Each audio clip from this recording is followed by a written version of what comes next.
This evening we are to discuss the last of our groups of polarities, and we've taken as a subject the heart and mind.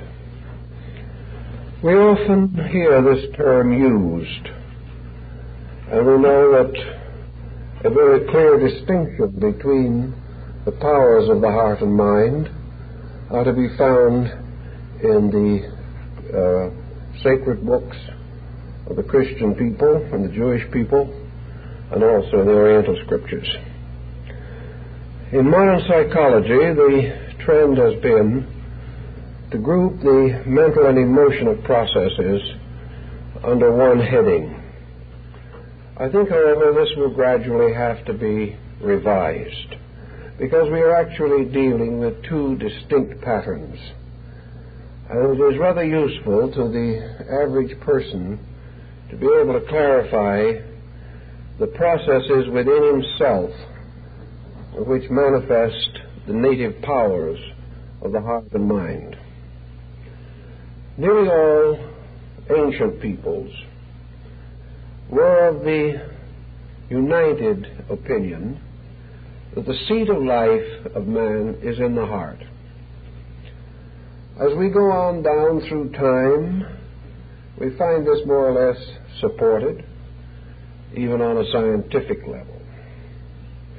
We know that while the heart continues to beat, man lives. When the heart ceases beating, he dies. We also recognize that some very wonderful energy is communicated to the heart, by which this mysterious organ is sustained, often under extraordinarily difficult circumstances. Until the heart apparently is ready to die, it will not stop. And individuals have come through indescribable physical dangers and have survived. Others, for no reason at all, are cut down with practically no warning at all. As one of the older philosophers pointed out, the heart can stop any time after it has begun to beat. So we do not have too much insight as to the forces and conditions which regulate the heart. We know, however, that it is divisible into two essential structures. One of these is life-maintaining, and the other is strangely and mysteriously sensitive to emotional circumstances around the person. There is the heart that lives and the heart that is hurt. The heart can be damaged both physically and psychically. The heart can actually break for all practical purposes, and persons can die of grief, perhaps not instantly, but in a relatively short period of time. Therefore, most of the deeper emotions of man react upon the heart, affecting its rhythms. And it is quite obvious that the more we endanger the heart's function by extraordinary stress, the more likely it is to be damaged. Thus the heart, while an amazingly powerful instrument in itself, can often be injured by very subtle and mysterious circumstances. The old Egyptians used the lotus flower of their country to represent the human heart. They also placed in each one of their temples an inner sanctuary, the adytum, which they considered to be an inner place close to the heart of life. The heart of the temple was the most sacred place of worship, and it was usually a room set apart for meditation and prayer. and the observances of the most advanced and important rituals of the religion. In India and other Asiatic countries, the lotus is also a heart symbol, and the various religious figures seated upon lotus flowers are heart-born. They are actually the productions of an alchemy which takes place in the heart of the mystic. In the early Christian faith, the heart was one of the most important symbols of Christ, and has also been associated very closely with the grief or sorrow of the mother of Jesus at the time of the crucifixion of her Son. Therefore, the mother of sorrows is shown with one or more swords piercing her heart. Grief, therefore, is regarded as an emotion intimately associated with the heart, stabbing into it, striking it a foul blow for which it has no defense. The Scripture says, "As a man thinketh in his heart, so is he." We therefore can follow some of the mystic speculations relating to this most metaphysical or secret instrument in the body of man. There are many very interesting and curious physiological symbols related to this process. The development of the entire theory of the arterial and venous circulations as being the two trees that grow in the heart. The association between the heart and the Garden of Eden is therefore an early symbolism. There are many ways that we can extend this thinking, but for our practical purposes at the moment, we are particularly concerned with dividing the reflexes of man on certain levels with these important polarized concepts of the heart and mind.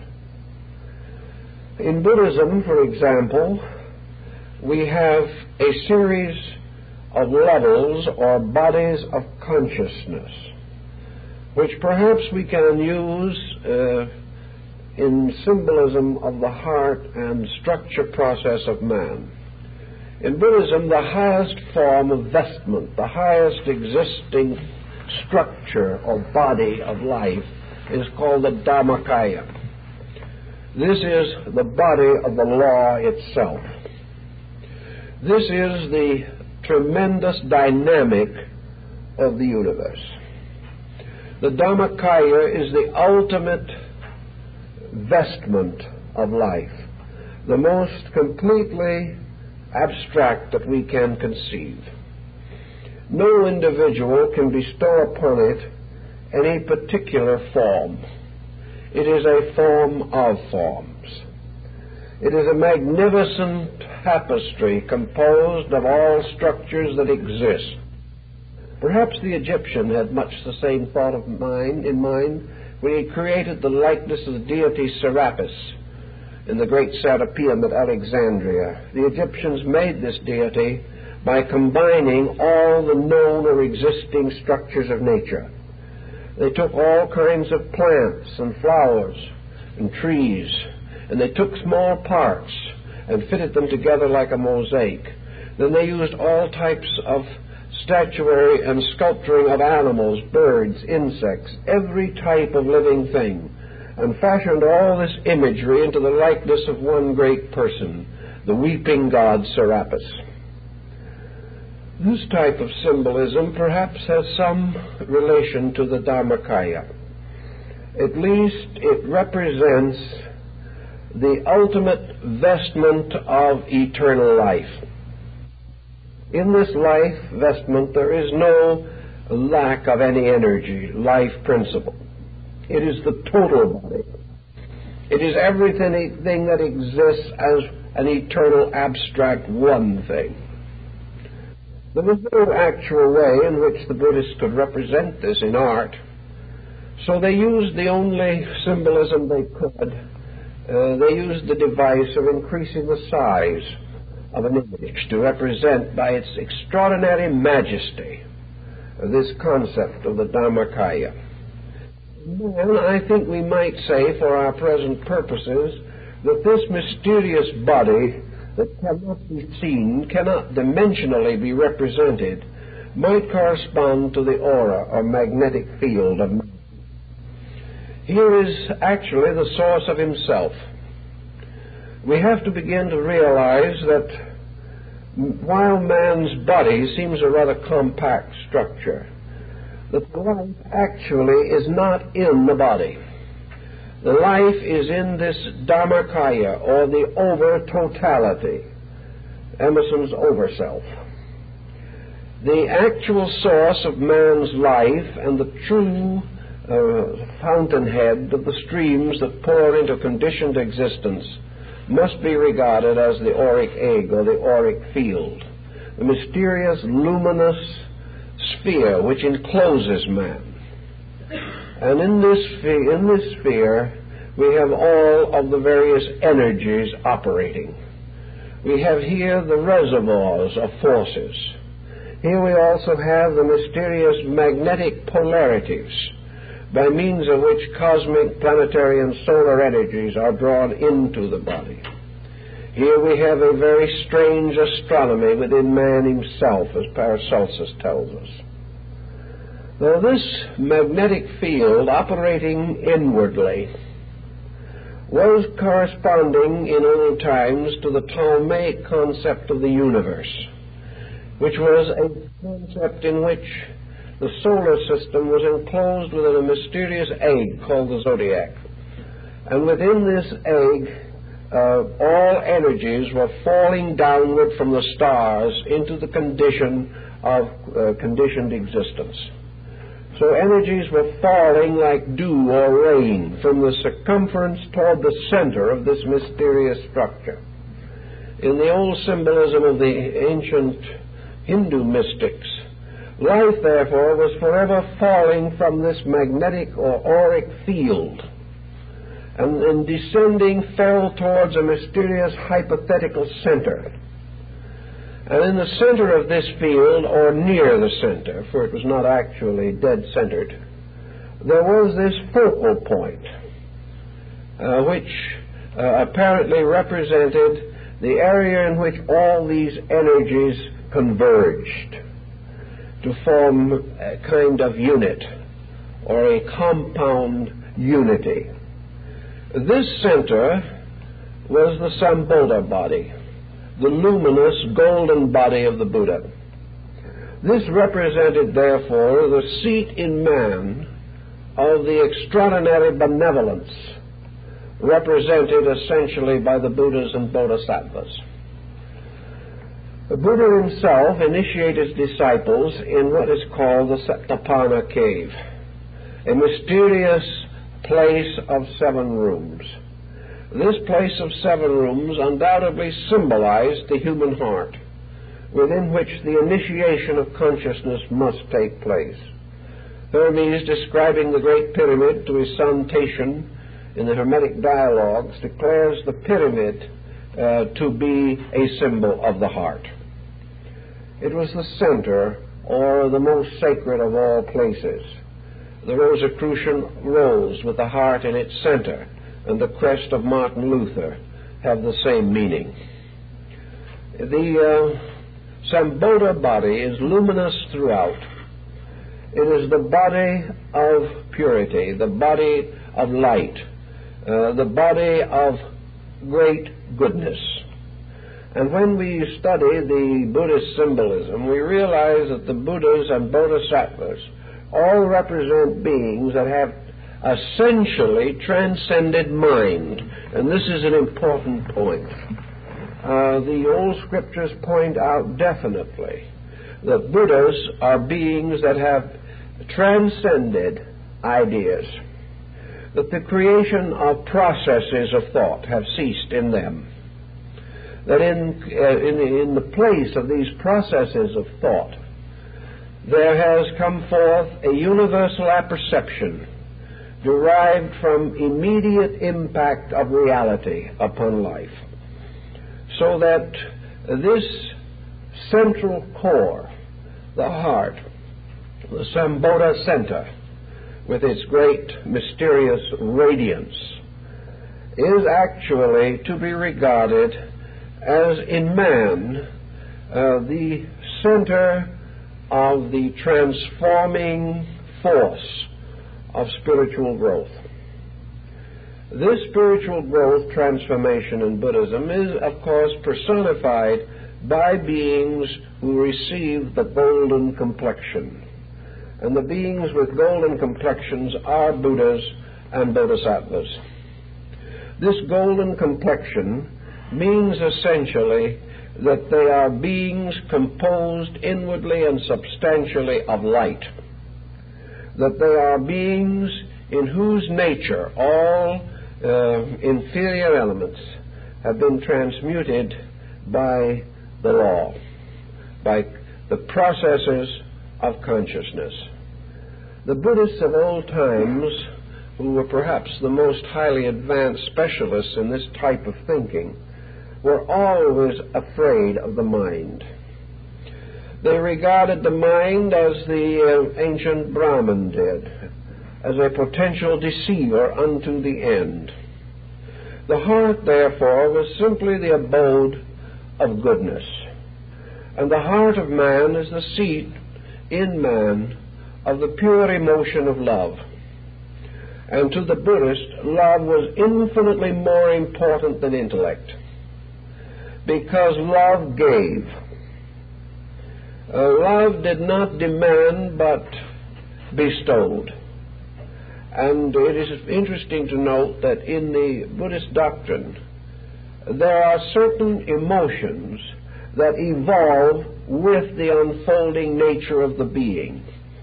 There are emotions which must die, emotions which belong only to levels of consciousness. But there are certain emotions that can grow, that can evolve, that can unfold with the unfolding being and attend that being to the very threshold of the infinite. And one of these emotions that grows, unfolds, matures, evolves, is love. Because in this emotion we have the individual achieving the most benevolent, the most benign, the most charitable, the most compassionate, the most understanding, the most appreciative relationships with existence. Selfishness can never grow, but unselfishness can. And unselfishness grows up from selfishness, as the lotus grows out of the muddy earth at the bottom of the pond. So all things that have within themselves this nature of becoming nearer to the real have the power to enlarge or progress or advance along the way of destiny. Nearly every emotion or power in man, which in mysticism is capable of attending the person as he ascends toward reality, nearly all of these belong to the heart pattern, not to the mind. So that the actual concept in Buddhism, as expressed in the great mantra Om Mani Padme Hum, simply means the jewel in the heart of the lotus, the symbol of reality enthroned in the great heart center in man. Now, when we get down to the very prosaic forms of things, we realize, therefore, that the heart is not only a most important and wonderful structure, but in a mysterious way a very dangerous one. Nearly all errors of the mind can be more or less easily corrected. But the moment the individual goes against the heart, he is approaching a very dangerous situation in his own consciousness. To betray thought is bad. To betray the deeper spiritual conviction of man is the most terrible offense possible. And for the individual to betray his own heart is an almost unforgivable sin, although in Buddhism there are no actually unforgivable sins. But the greatest damage that the individual can do to himself is to pervert his own heart.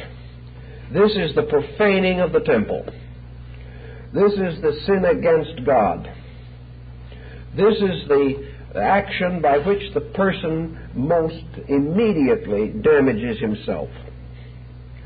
So we have in the great orders of European knight-errantry the idea of the Holy Grail, which was another heart symbol. We have the Knights of the Grail, like Galahad and Percival. And we know that it was said in the age of chivalry that these knights had the strength of many men because their hearts were pure.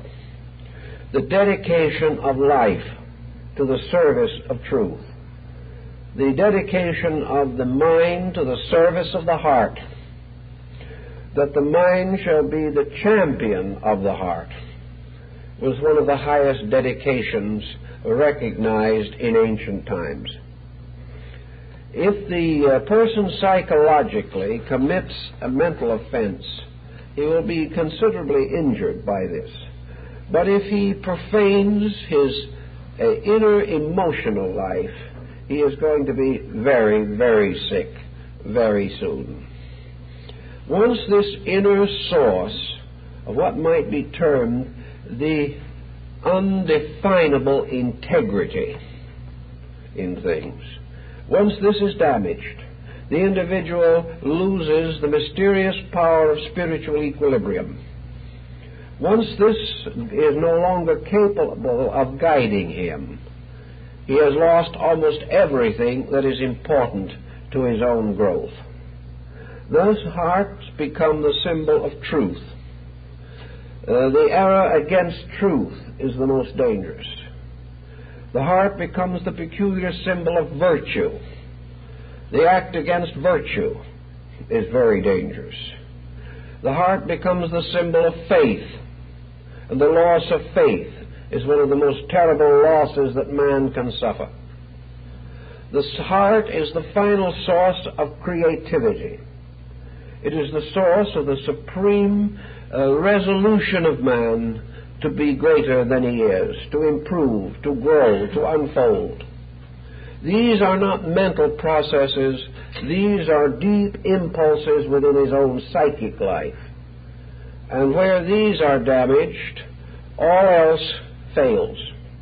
Where it does not matter how much man may seem to accomplish. If he has no faith in his heart, he is a failure. And there will be no way of preventing him from ultimately falling into the most serious difficulties. Thus the heart is the censor. It is the guardian. It is that which constantly warns, constantly admonishes. It is the source of the deepest and therefore, if perverted, the most tragic circumstances in life. The mystic has always held the importance, therefore, of achieving unity with the heart, to make the heart directly available to the conscious needs of the person. The heart is, of course, physically an organ, but psychologically a great organism. The heart is just as capable of a very complicated function as the mind is, but the function is entirely different. The function is one of pure spiritual intuition. It is a process in which knowing comes from the heart, thinking comes from the mind. Somewhere within the depths of the heart also is the eternal record of man. In the heart center, the contact between the present embodiment of the individual and the karmic pattern of his existence is placed in the heart pattern. Therefore, it is through the heart that direct experience comes to man. Experience which is not the result of conjecture, interpretation, application. It is the simple dynamic of the acceptance of a thing totally by impact. In children, the heart power is very strong. That is the reason why the child responds with such extraordinary intuition to the situations around it in life. That is why it is very difficult to deceive a child. In order to be deceived, we have to set in motion various intellectual structures. But the child only knows happiness and unhappiness, security, insecurity, love and lack of love. These are the great impacts. And if the child experiences love within itself as bestowed by its parents, there is a security established in that child, which is the secret of a future happiness in life. So that life itself is related to love. It is related to the instinctive acceptance of value. The small child having a pet of some kind, a little animal, a kitten or a puppy. This child bestows a tremendous emotional wealth upon this object of its simple affection. It expects nothing from this creature, this little animal, except its existence. And the child finds a great warm rejoicing in this association with life. And as the child becomes a little more mature, the child experiences another tremendous privilege, the privilege of protecting something that is less able than man to protect itself. Therefore, protectiveness arises. Sympathy is strengthened. Affections are warmed and quickened. And the individual experiences nearness, finding in this life, which it perhaps holds in its arms as a small animal, feels the nearness of all life. This little creature becomes a life symbol experienced as a life truth by the child. Where young people are therefore deprived of these instincts, we begin to set in them a pattern which is dangerous to their own happiness and well-being.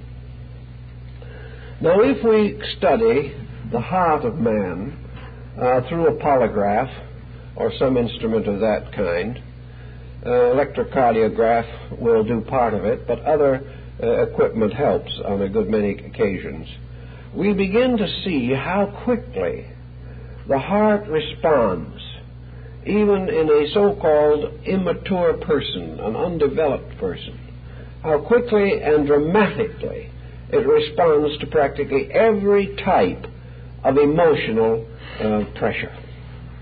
We find, as the Chinese learned, that there is not a mood, not a thought, not an attitude, not an experience, not a word read from a book, not a headline in the paper, not a moment's viewing on television, not a second in the consideration of a play, in which the circumstances taken in through the eyes or taken in through any other active sensory perception, hearing, touching, tasting, all of these immediately react upon the heart. Not only is the heart therefore quickened or slowed by almost any phenomena with which it is confronted through the sensory perceptions, but there is possibility of determining whether this change is for the better or for the worse. We do discover that that which disturbs the heart is usually something in itself undesirable.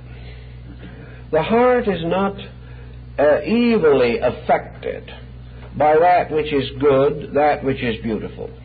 The individual listening to great music is not as likely to damage the heart as an individual listening to an extreme, broken, sophisticated syncopation of some kind.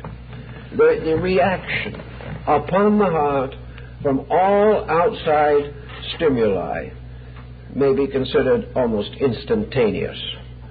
The Chinese physician, it is said, has reached a degree whereby placing his finger upon a pulse, the patient's hand passed through an opening in a curtain so that the doctor can see nothing but the wrist and the person wearing a glove, that the physician is able almost completely to tell every thought that moves in the mind of that person. This is another important situation. The individual himself is constantly causing various irregularities in the delicate mechanism of the heart. Now, some people feel that there's nothing that's better for the heart than a lot of vigorous exercise, which it can gain, for instance, through a temper fit. But actual facts indicate that this is not as happy a suggestion as is suspected.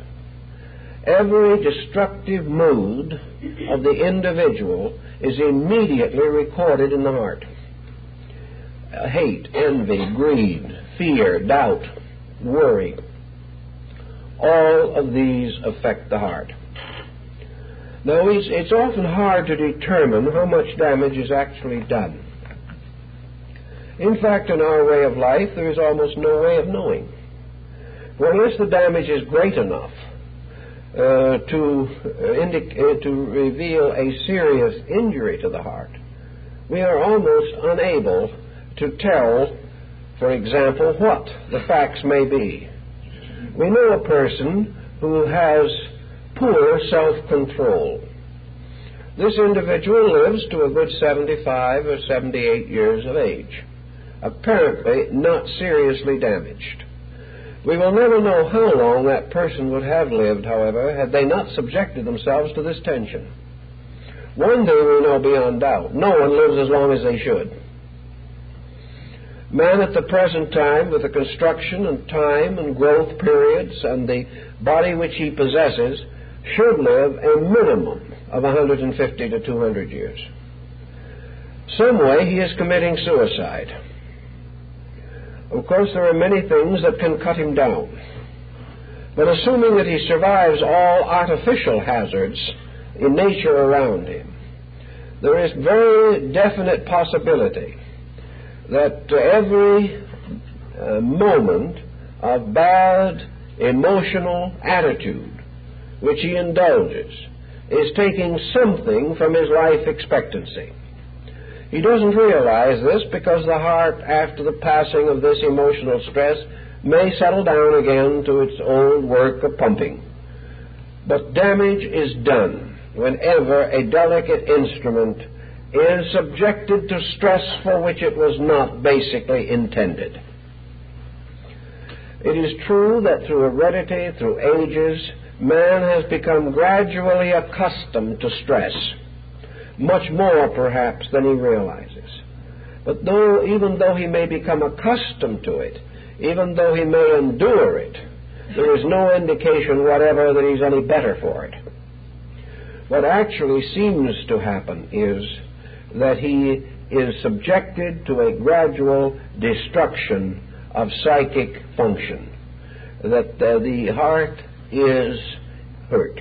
It is injured in some way, perhaps so slightly that our instruments cannot reveal it.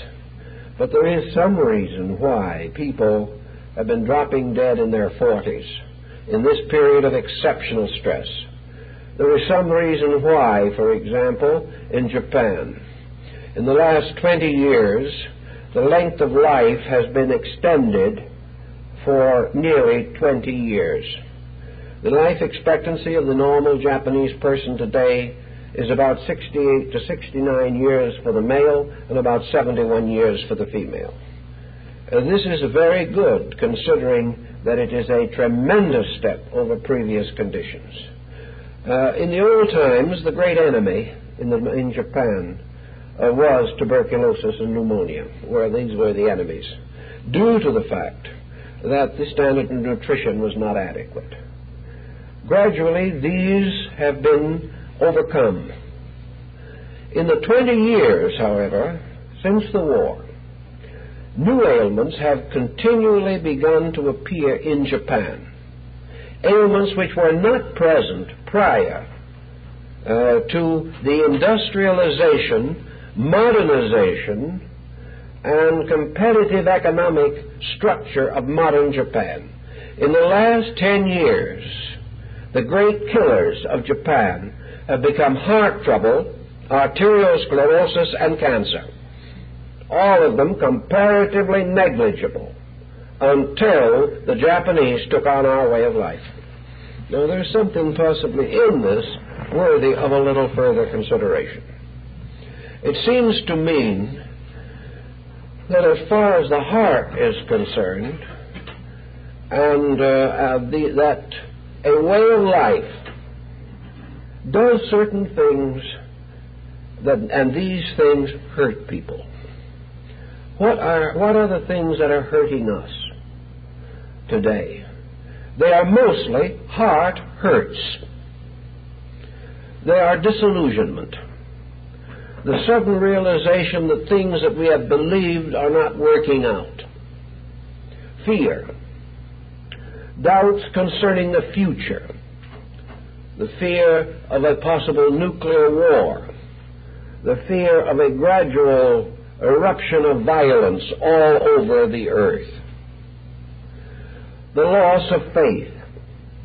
Our faiths as individuals have not been maintained. There are a few thoughtful persons whose faith has been strengthened, but for the most part, faith has been weakened throughout our entire civilization by our way of life. Another definite attitude that has been very serious is the rapid increasing selfishness of the individual, the constant self-centeredness, and the loss of the great heart virtues of compassion, humility, unselfishness, kindness, and mutual affection. I think we can say safely that these heart virtues at this time are at a very low ebb. And with this loss, we are beginning to experience the rapid rise of ailments which we have always had, because there were always selfish, self-centered people with us, but never to the tremendous degree that they threaten us today. The heart, having lost leadership in the basic affairs of men, means that kindness has lost leadership in our private activities. The loss of kindliness, the loss of gentleness, the loss of integrities, these losses add to our fear, disturb our rest, interfere with our relaxation. And under the pressure of competition, which is merely a non-militant war, we are again under tremendous psychic stress. All this stress batters into the heart. And someday we probably will have to follow the very ancient Chinese medical theory. It was a very simple theory, and that is that we must center all attention upon making the human heart as an organ happy.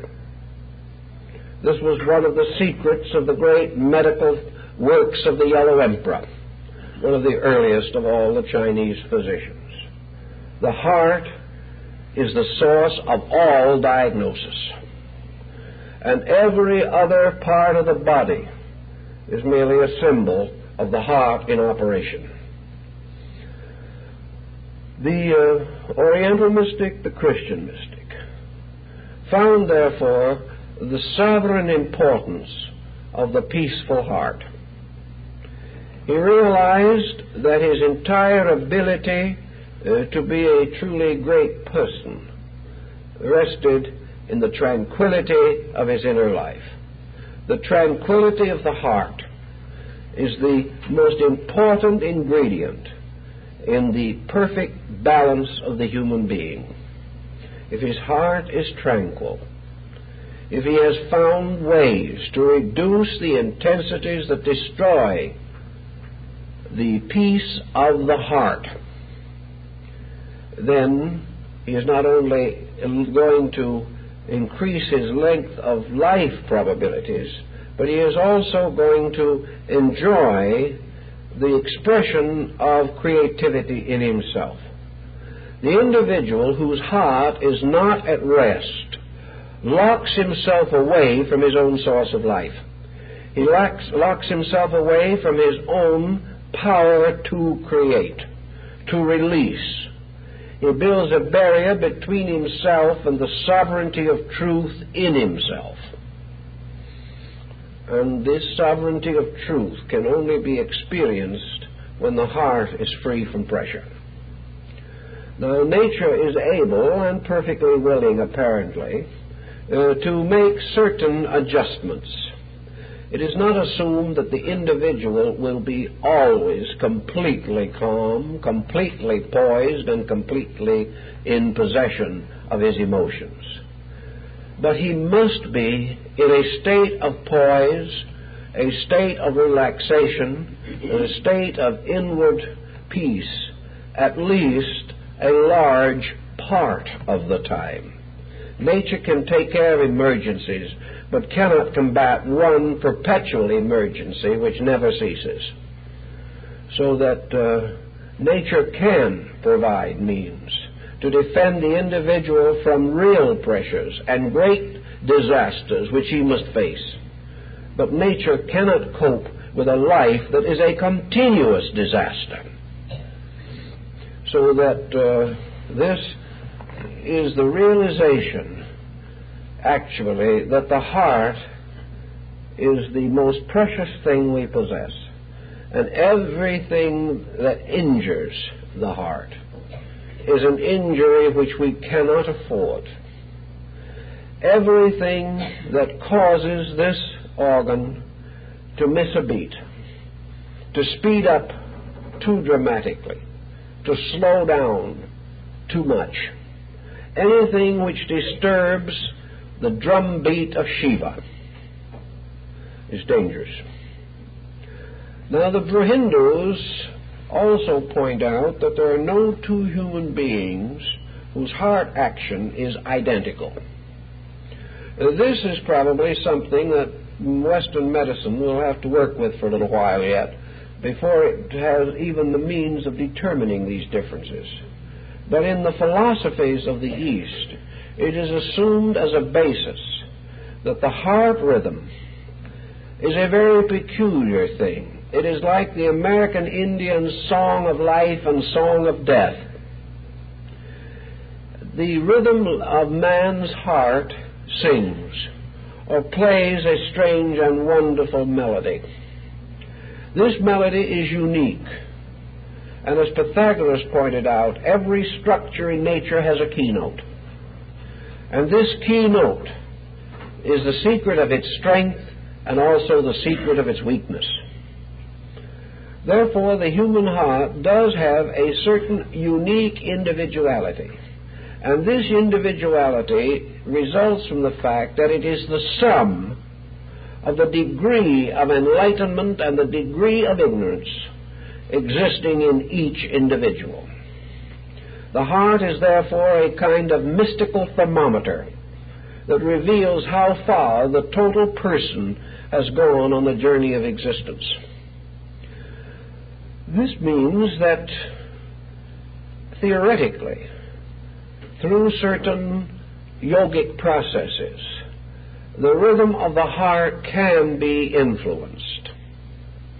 It means also that there are ways in which the heart can be speeded or slowed artificially, entirely apart now from medical procedure.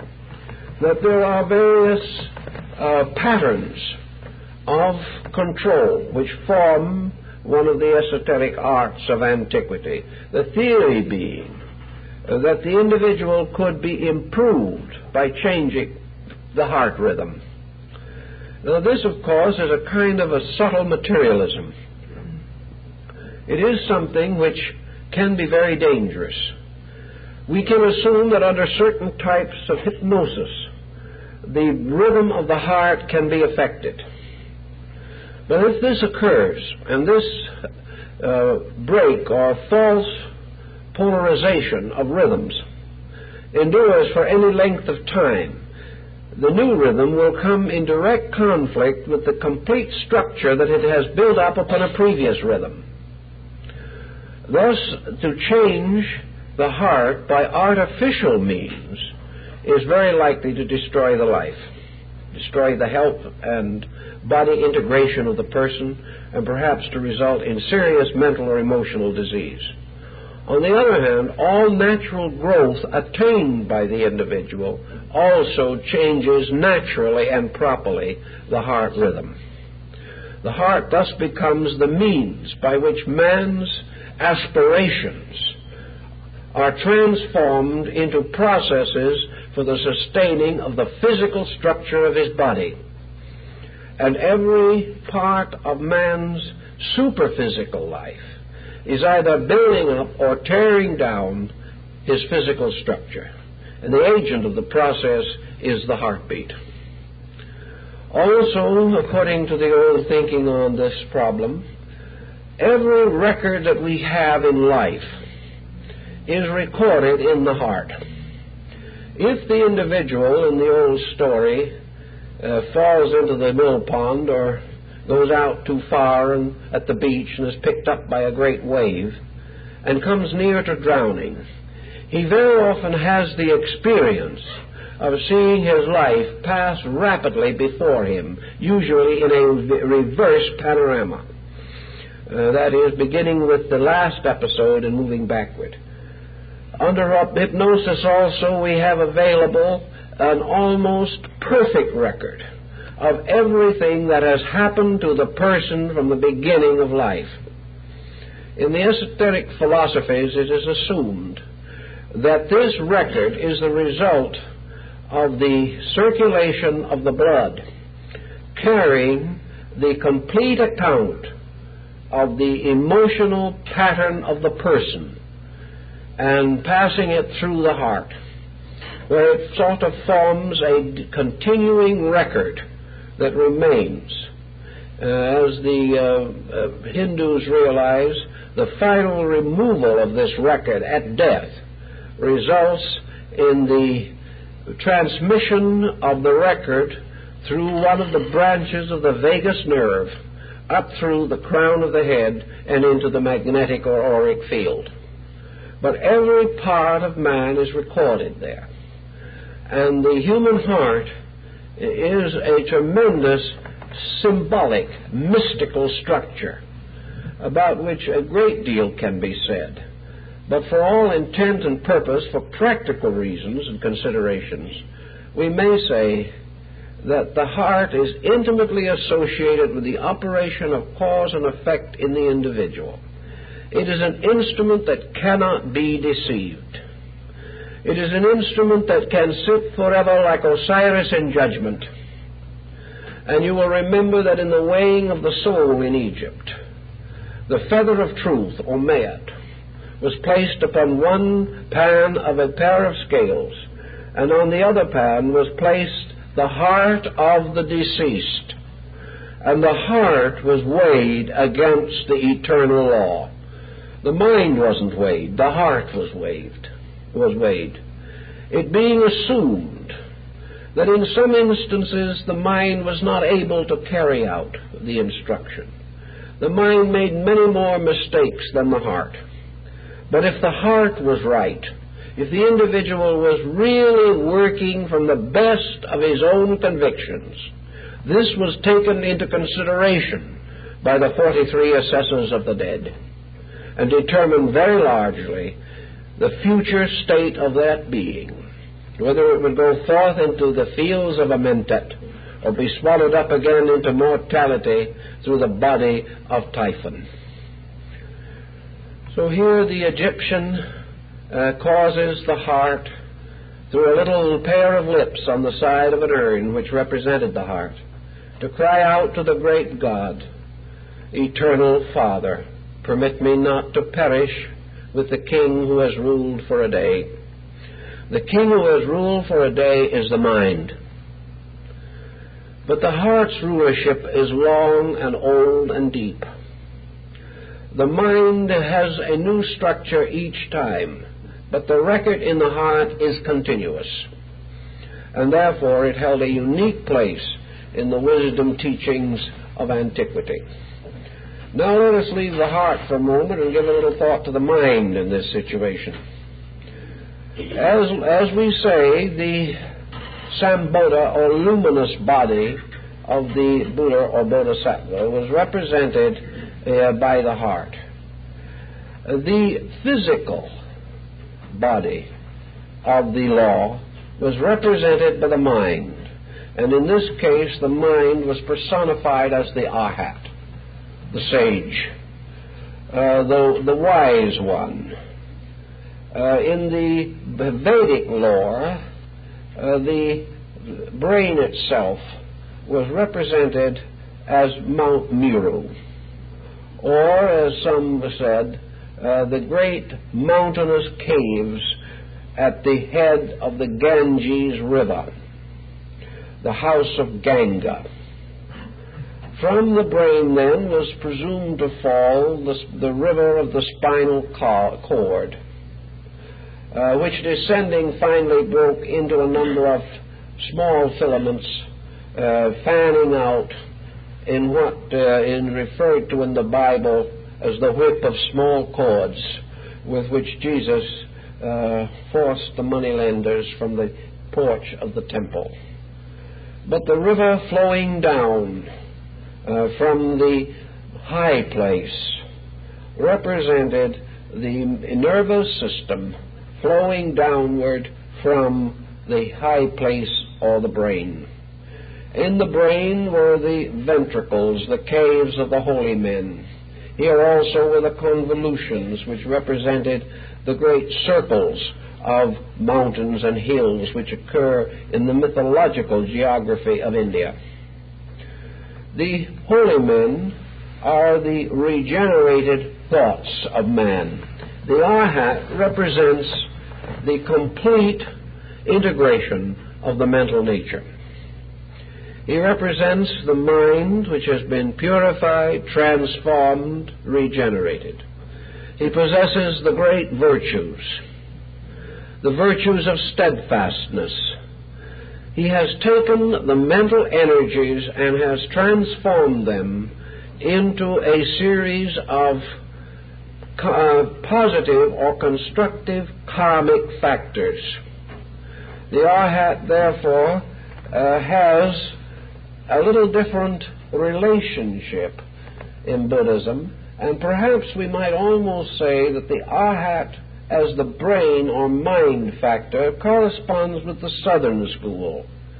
For in the Southern Buddhism, the Arhat or mind, by extinguishing itself, achieves nirvana. In the Northern school, however, the Arhat is only the mind as a servant of or a step toward the Bodhisattva. Because in the Northern system, the individual does not attain nirvana by the mere extinguishing of thought. He attains it by the achievement of the universal heart consciousness of compassion. So the mind becomes the symbol of an instrument, which actually is subordinate to the heart. And as long as the mind remains, as we think of it today, the prime instrument, as long as we think of man as expressing mentally the supremeness of himself, we are going to have the curious misfortunes that have plagued our world since the beginning of recorded history. For the man-governed world, in which mind is the governor of both man and the world, is doomed to failure. The reason it is doomed to failure is that mind actually is a very highly evolved computer. The mind is almost as soulless as the computing machine. We do not realize this because our little computer is apparently made of living tissue.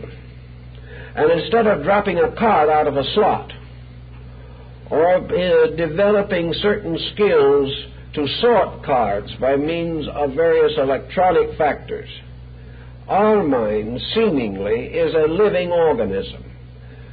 But while it is a living organism in a sense, it is a computing function by process. This is why it is that man has almost inevitably disassociated mind and virtue. Mind and love have been in conflict since the beginning of all time. And in most instances, man has sacrificed his heart to satisfy his mind. Now, in many instances, mind itself, becoming deeply involved in emotional processes, has taken these processes and created from them negative mental and emotional patterns, which in turn have reacted upon the heart disastrously. Thus man, while apparently moving according to his appetites, is actually moving according to the intellectualization of his appetites. The individual who is a sophisticate in his tastes, although his taste may be aesthetic, has already intellectualized his tastes, intellectualized his aesthetics, and thereby usually destroyed it. It is very difficult and dangerous for the mind to dabble in the affairs of consciousness because it is simply unable to cope with this problem. The intellect of man has extremely limited boundaries, as science itself knows with its own regret. The mind can do certain things. It can become more ingenious to infinity. And in the process of becoming more ingenious, it will also create more ingenious devices to infinity. But not one of these devices will have a conscience. Not one of these devices can create. The mind, however, does not recognize creation as the heart does. To the mind, creation is merely the rearrangement of existing factors. Creation is not something new to the mind. It is a new use of things that have previously been known. The mind does not create. The only way in which the mind can be moved creatively is when the heart presents the mind with a problem. And if the mind is honest and serves the heart, then there will be art, then there will be music, then there will be culture. But the mind of itself will not achieve any of these creative processes. One evident fact of the matter is that the mind has to be schooled even before it can function satisfactorily at all. The mind has to be tamed anew in each embodiment through which we pass.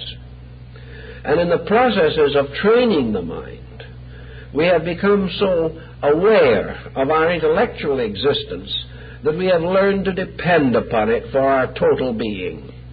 And this is something that we cannot afford to do. The mind is a useful servant and a heartless taskmaster. A mind linked to purpose, great purpose, can help the individual to achieve that purpose. But the mind linked to the selfish ambitions of an individual can destroy not only himself but his world.